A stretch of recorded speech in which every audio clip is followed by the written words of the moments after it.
In this video I would like to prove the formula that we used in the last lecture, where we said that if I have two functions, and in particular f of x and g of x, and I take the product of the two functions, and then I want to take the derivative of the entire product, I said that the rule for the derivative says that I can take first the derivative of f with respect to x, and then multiply the result by g of x, plus f of x, which is left undifferentiated, times the derivative of g with respect to x.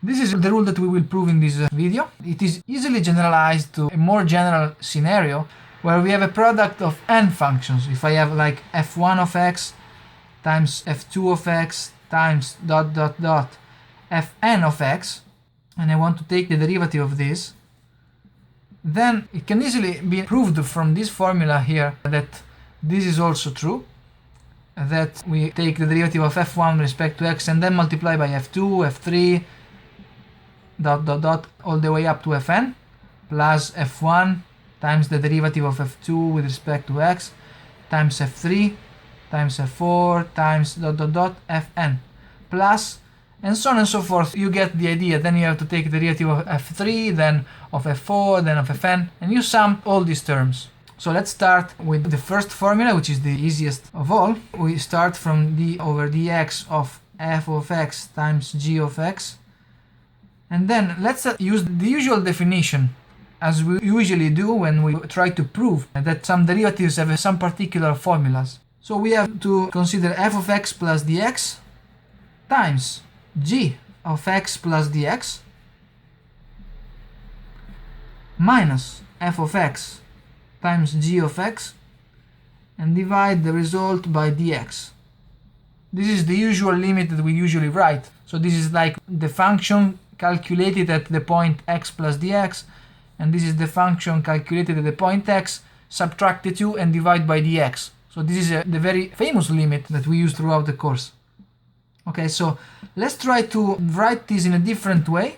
Okay, we write the first term, f of x plus dx times g of x plus dx, plus, okay, let's write this, f of x plus dx times g of x, and then subtract the same thing. So we add and subtract the same term. So this is minus f of x plus dx times g of x minus this term right here, f of x, g of x, and then divide by the usual dx.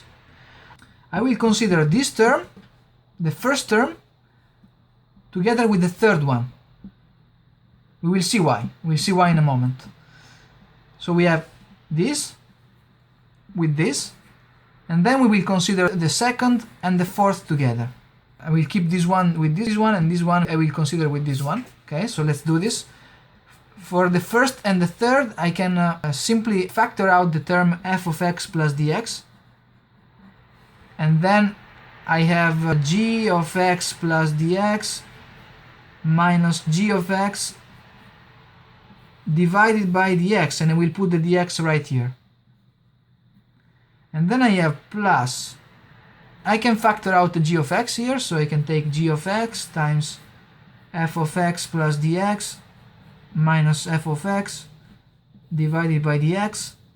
Okay, and now what I will do is just take the limit as dx goes to 0. If I let dx go to 0, take a look at this. What is this? This is simply the derivative of g with respect to x, calculated at the point x. And if I let dx go to 0, f of x plus dx becomes equal to f of x, because dx is an infinitesimal quantity, it goes to 0. So you have f of x times dg over dx of x, if you want, plus g of x times, in this case, take a look at this, we simply have the derivative of f with respect to x, so it's df of x with respect to x. So the formula has been proved in the case of just one multiplication and two functions. Let's prove it for the product of three functions. So I have f1 times f2 times f3. Obviously these functions are functions of x, only one variable. Sometimes, for sake of brevity, I will not formally write down the dependence upon the variable x, the independent variable x. It may be implicit in those cases. I will try to keep it as long as I can because it will avoid any misunderstanding. So let's do this. In this case, I will do it like this. I can consider, for example, the functions f2 times f3 as just one function and then multiply by f1. I can consider this just as a product of two functions. The function f1 times the function which is given by the product of f2 and f3. So I can use the formula that we just proved. This is equal to the derivative of f1 with respect to x times f2 times f3, which I consider just as a single function, plus f1 times the derivative of f2 times f3 with respect to x.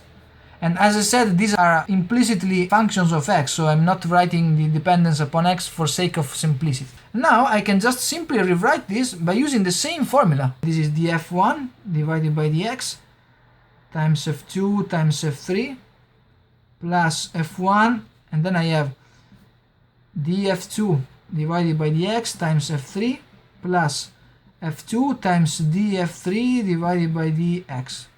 I get the formula that we expected, so it's df1 divided by dx times f2 times f3 plus f1 times derivative of f2 with respect to x times f3 plus f1 f2 times derivative of f3 with respect to x.